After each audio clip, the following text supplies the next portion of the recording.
చేస్తున్నా అధ్యక్ష. అంటే సభ సాంప్రదాయాల ప్రకారం నడవాలా. ఇప్పుడు మీ సభ్యులు మాట్లాడి మీ సభ్యులు ఇప్పుడు మీ ఇద్దరు సభ్యులు మాట్లాడారు అధ్యక్ష. గవర్నర్ గారి అడ్రస్ మీద ఈరోజు సెషన్ అంతా నడవాలి అని మీరు అవకాశం ఇచ్చారు అధ్యక్ష. ఇట్లా ఇంటర్వ్యూన్ అయ్యి మీరేదైనా చెప్పాలనుకుంటే లాస్ట్లో చెప్పండి, అంతేగాని మీరు మధ్యలో ఇట్లా డిస్టర్బెన్స్ చేసి తూకిత్తా మైకిత్తా అనుకుంటా పోతామంటే మరి సభ నడుస్తుందా? మీరు ఆలోచన చేయాలి. ఎందుకంటే ఈరోజు సభా మర్యాదలని అధికార పక్షమే కాపాడలేకపోతే ఇంకెవరు కాపాడుతారు అధ్యక్ష? దయచేసి మీరు కూడా మా రిస్కులోకి రావాల్సినటువంటి అవసరం ఉంది అధ్యక్ష. వాళ్ళు చేతులు ఎవరు లేపంగానే వాళ్ళకి అవకాశాలు ఇస్తే ఏం జరిగింది 10 ఏళ్లల్లో, ఇప్పుడు ఏం జరుగుతుంది? ఓకే మాట్లాడతారు, జగదీష్ రెడ్డి గారు మాట్లాడుతున్నారు, వారికి అవకాశం వారు కంప్లీట్ అయిన తర్వాత మీరు మాట్లాడితే మాట్లాడుకోండి, అంతేగాని మధ్యలో డిస్టర్బెన్స్ చేసుకుంటా మీరు రాసుకొని వారు ఏమి మాట్లాడినో దాంట్లో మీరు రిప్లైలు ఇవ్వండి. అట్లా కాకుండా ప్రతిసారి మధ్యలో అంటే సభ నడవదు అధ్యక్ష. ఎందుకంటే మళ్ళీ వాళ్ళు మాట్లాడతారు, మళ్ళీ మేము మాట్లాడతామంటాము, మళ్ళీ మిగిలిన సభ్యులు మాట్లాడతామంటే అనవసరంగా సభ నడవదు అధ్యక్ష. దయచేసి సభ మర్యాదల ప్రకారం నడవాలనుకున్నప్పుడు మీరు తప్పకుండా మీరిద్దరు మాట్లాడినరు, మేమేమన్నా అన్నామా, మేమేమన్నా అవకాశం అడిగినామా? వాళ్ళు చెప్పిండ్రు. ఎందుకంటే ప్రభుత్వం సైడ్ నుంచి వాళ్ళు చెప్పిండ్రు, మా సైడ్ నుంచి కూడా గతంలో మేము ఏం చేసినాము, ఇప్పుడు మీరేం చేస్తున్నారు, భవిష్యత్తులో ఏం చేయాలనేటువంటిది మేము అడుగుతున్నాం, చెప్పాలి. అంతేగాని మీరు ప్రతిసారి మధ్యలో 2 నిమిషాలకు 3 నిమిషాలకు ఆయన స్టార్టే చేయకముందు ఆయన ఇంకా ఒక 2-3 నిమిషాలు మాట్లాడకముందే మీరు ఇద్దరిద్దరు మాట్లాడి ఇట్లా బుల్డోజ్ చేస్తాము, మాకు అధికారం ఉన్నది, మాకు మందబలం ఉన్నది కాబట్టి మేము చేస్తామంటే మీ ఇష్టం అధ్యక్ష. అది మేము కూడా ఏం చేసేది లేదు. ఎందుకంటే మీరు ఇదే విధంగా జరిగితే మమ్మల్ని రమ్మంటారా రావద్దంటారా మీరే చెప్పాలి. ఎందుకంటే ఇట్లా చేసుకుంటా పోతే కరెక్ట్ కాదు అధ్యక్ష. కాబట్టి దయచేసి నేను గౌరవ శాసనసభ వ్యవహారాల మంత్రి గారికి, డిప్యూటీ సీఎం గారికి రిక్వెస్ట్ చేస్తున్నా, మీరు దయచేసి మీరు మీ సభ్యులని తప్పకుండా మాట్లాడేటువంటి అవకాశం అందరికీ ఉంటుంది.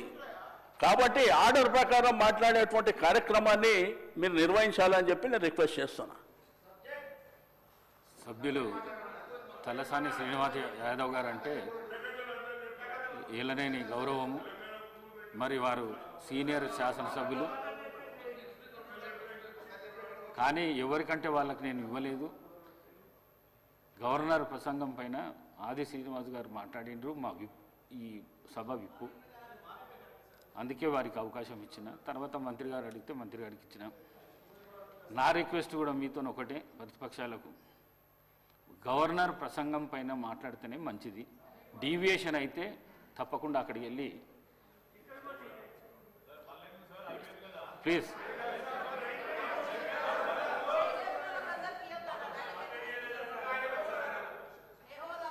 ఇప్పుడు మీరే చెప్పారు అధ్యక్ష, గవర్నర్ గారి అడ్రస్ మీదనే మాట్లాడాలని మీరు చెప్పారు.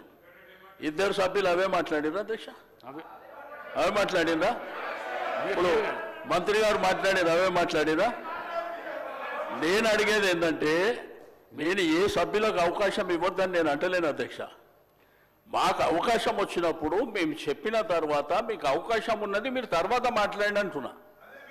మధ్యలో వాళ్ళు మాట్లాడి మేము మాట్లాడి అనవసరంగా సభాసాయం వృధా అవుతుంది అధ్యక్ష. అది పద్ధతి కూడా కాదు. కాబట్టి దయచేసి నా రిక్వెస్ట్ అలా సభ్యుని చెప్పనివ్వండి. చెప్పిన తర్వాత మీకు అవకాశం ఉంది, మీకు అనేక సందర్భాలలో చెప్పుకునేటువంటి అవకాశం ఉంటుంది కాబట్టి మీరు చెప్పుకోండి అని చెప్తున్నా అధ్యక్ష. Thank you. అధికార పక్షం మాట్లాడకుండా ఉండాలంటే మీరు డీవియేషన్ కాకుండా గవర్నర్ ప్రసంగం పైనే జగదీశ్వర్ రెడ్డి గారు అధ్యక్ష దయచేసి మీ కామెంట్స్ పైన కూడా నేను స్పందించదలుచుకున్నాను అధ్యక్ష. రాష్ట్ర ప్రజల మొత్తం చూస్తున్నారు అప్పటి నుండి. నేను దీంట్లో నుంచి ఒక అక్షరం పక్కకు పోయినా, ఇప్పుడు వారు మంత్రి గారు మాట్లాడిందో ఇంకోరు మాట్లాడిందో ఇందులో ఏమైనా ఒక అక్షరం సంబంధం ఉందా దాన్ని మీరు తేల్చండి. ఈ సభలో ఉండమంటే ఉంటా పొమ్మంటే పత్త అధ్యక్ష. నేను రాష్ట్రపతి అందరూ చూస్తున్నారు అధ్యక్ష. రాష్ట్రపతి అందరూ చూస్తున్నారు అధ్యక్ష. మినిస్టర్ గారు అధ్యక్ష, వారు గతంలో మంత్రిగా చేసిన వారు, అనుభవం ఉన్న వ్యక్తి జగదీశ్వర్ రెడ్డి గారు ఈ విధంగా ప్రస్తావన తీసుకొచ్చి స్పీకర్ గారిని బెదిరించే మాట మాట్లాడకుండా ఉంటే బాగుంటుంది అధ్యక్ష. తప్పకుండా వారు వాపసు తీసుకోవాలి. ఖచ్చితంగా కూడా బెదిరించడం జరుగుతూ ఉంది అధ్యక్ష. చైర్ను బెదిరించడం జరుగుతూ ఉన్న సందర్భం ప్రత్యక్షంగా మొత్తం యావత్ రాష్ట్రానికి సంబంధించిన ప్రజలందరూ కూడా చూస్తూ ఉన్నారు. దయచేసి కోరుతా ఉన్నాం. That is not the way. Srinivas Yadav గారు 2 విషయాలు చెప్పారు, మేము విన్నాము. మళ్ళా అదే ప్రస్తావన తీసుకొచ్చి ఈరోజు వారు చెప్తా ఉన్నారు అధ్యక్ష. గవర్నర్కు సంబంధించిన ప్రసంగానికి సంబంధించి ఏదో మాట్లాడినారు, ఆర్టిఫిషియల్ ఇంటెలిజెన్స్ అన్నారు, ఇంకేదో అన్నారు, ఇంకా విన్నాం. దానికి కూడా సమాధానం చెప్తాం. దానికి ఏం ప్రస్తావన లేదు. తిరిగి తీసుకొచ్చి గవర్నర్ ప్రసంగమే విషయంలో అనేక సందర్భాల్లో వారు చెప్పుకుంటూ పోయి 10 నిమిషాల తర్వాత ప్రసంగానికి సంబంధించిన అంశం మాట్లాడకపోక మా మంత్రి గారు కానీ మా సభ్యులు కానీ స్పందించడం జరిగింది. ఈరోజు వారు కంపారిజన్ తీసుకొస్తా ఉంటే సంవత్సరంలో మేమేం చేసినాం, 10 సంవత్సరాల్లో ఏం చేయలేకపోయినారో చెప్పింది తప్ప దీంట్లో వాస్తవికంగా వారిని ఏదో కార్నర్ చేయాలనో మమ్మల్ని ఏదో అన్నారని కాదు. దయచేసి నేను గౌరవ జగదీశ్వర్ రెడ్డి గారికి తెలియజేస్తా ఉన్నా, వారికి తెలియంది కాదు. గవర్నర్ ప్రసంగానికి సంబంధించి మీరున్నది అనుభవం ఉంది, మీకు మంత్రిగా చేసిండ్రు, ఈ విధంగా చేస్తే బాగుంటుందని చెప్పండి. మేము సాధారణంగా స్వీకరించడానికి పెద్ద హృదయంతో ఉన్నాం. కానీ ప్రతి అంశాన్ని కూడా ఇది చేయలే అది చేయలే, సంవత్సర కాలంలో ఏం చేయలేస్తారు, ప్రభుత్వం ఏం చేయదలుచుకున్నది, ఏం చేయగలిగే సత్తా ఉన్నది చూపెట్టిన అధ్యక్ష. 14 నెలలలో మేం చేసిన ప్రతి సంక్షేమ కార్యక్రమం విషయంలో వారు 2014 నుంచి 2015 వరకు ఏం చేయలేకపోయినరో 1 సంవత్సర కాలంలో నిలబెట్టి రాష్ట్ర ప్రజలకు తెలియజేసినాం. మేము ఖచ్చితంగా చెప్పదలుచుకున్నాం అధ్యక్ష. నేను దయచేసి ఈరోజు కూడా చెప్తా ఉన్నాం అధ్యక్ష. వారికంతా అనుభవం ఉంది. ఉన్న సందర్భంలో ఆ అనుభవాన్ని కూడా షేర్ చేసే ప్రయత్నం చేయమని చెప్తా ఉన్నాం. కానీ నేను ఈరోజు కూడా చెప్తా ఉన్నాం, మీరందరూ కూడా అనుభవజ్ఞులు, మీరు కూడా అనుభవజ్ఞులు సార్. మీరు మీ అందరి అనుభవం కూడా తెలియజేయండి. మన తెలంగాణ రాష్ట్ర ప్రజలకు ఉపయోగపడే విధంగా ఒక కార్యాచరణలో అడుగు పెడతా ఉన్న సందర్భంలో దాన్ని అడుగు అడ్డం వేయకుండా అడుగు కొద్దిగా ఇటు పోయినా చెప్పండి. మీరు కాదంటలేము. మీరు వ్యంగ్యంగా నవ్వినా ఏది నవ్వినా ప్రజలు మీ పరంగా వ్యంగ్యంగా నవ్వింది కనుక మేము ఇక్కడ ఉన్నాం. మేము మా పరంగా వ్యంగ్యంగా నవ్వకుండా ఉండే చూసే ప్రయత్నంలో ప్రతి అడుగు వేస్తాం. రాబోయే 4 సంవత్సరాల్లో కూడా ఈ రోజు కూడా చెప్తా ఉన్నాం అధ్యక్ష. మీరు మంచి సూచనలు ఇవ్వండి. శ్రీనివాస్ యాదవ్ గారు చెప్పారు సభా సాంప్రదాయాలతో.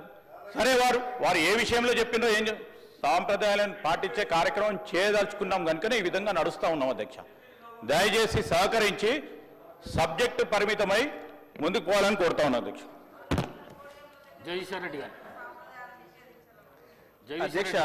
జగదీశ్వర్ రెడ్డి గారు అధ్యక్ష. జగదీశ్వర్ రెడ్డి గారు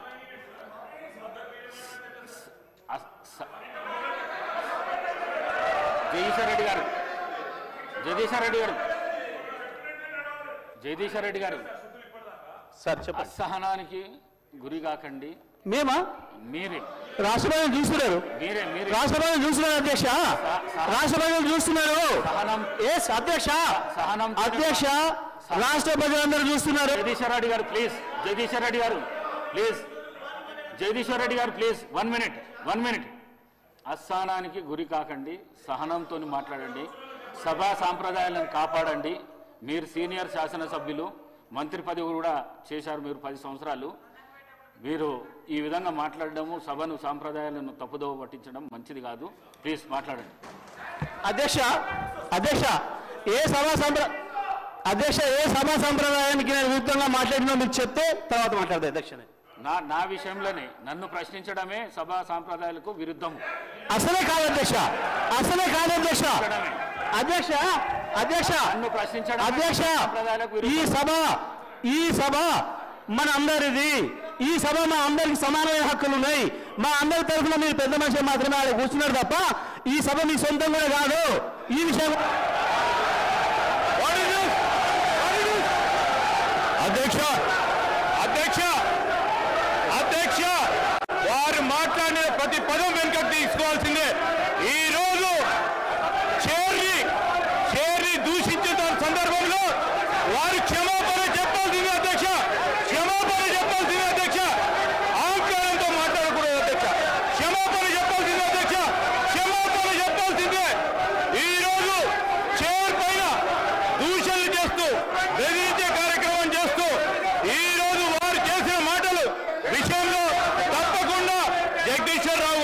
జగదీశ్వర్ రెడ్డి గారు వారి పార్టీ పూర్తి స్థాయిలో క్షమాపణ చెప్పాల్సింది అధ్యక్ష.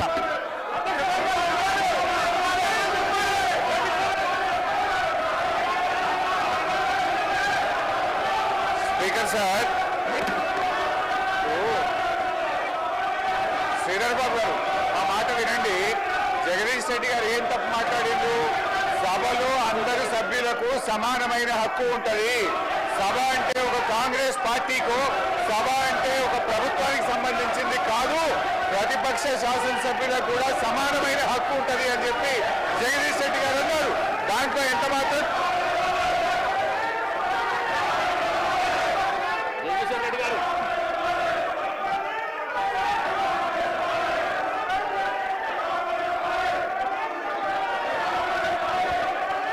అధ్యక్ష, మీరు వాళ్ళని కూర్చోబెట్టి నాకు మైక్ ఇస్తే మాట్లాడతారు అధ్యక్ష. వాళ్ళని కూర్చోబెట్టి నాకు మైక్ ఇవ్వండి.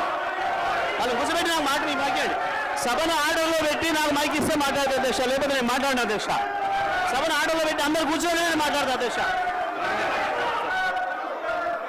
చెప్పండి. ఒక్క నిమిషం చెప్పండి జగదీశ్వర్ రెడ్డి గారు. జగదీశ్వర్ రెడ్డి గారు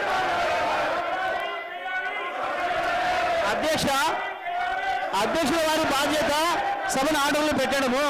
సభ ఆర్డర్లో ఉంటేనే అందరూ కూర్చుంటేనే ఒక సభ్యుడు మాట్లాడాలి. నేను సభా సాంప్రదాయాన్ని నేను మాట్లాడుతున్నా. స్పీకర్ గారి పవర్స్ గురించే నేను మాట్లాడుతున్నా. స్పీకర్ గారి ఆదేశాల ప్రకారం అందరూ కూర్చుంటేనే నేను మాట్లాడతా. నేను అదే ప్రశ్నించదలుచుకున్నా. స్పీకర్ గారి అధికారాలకు సంబంధించే మాట్లాడదలుచుకున్నా. నేను అందరిని ఆర్డర్లో పెట్టండి మీ అధికారం ప్రకారం, ఆ తర్వాత నేను మాట్లాడతా అధ్యక్ష. సభ ఆర్డర్లో పెట్టండి అధ్యక్ష. మొత్తం రాష్ట్రం అంతా చూస్తుంది. కావాలని నేను మాట్లాడి చెప్తున్న విషయాలు తేలాలి. సభా సంప్రదాయాలు తేలాలి. స్పీకర్ గారి అధికారాలు ఎందుకు తేలాలి, సభ్యుల హక్కులు ఎందుకు తేలాలి అని తేలితేనే నేను మాట్లాడతా అధ్యక్ష. కూర్చోబెట్టితే మాట్లాడతా అధ్యక్ష. నేను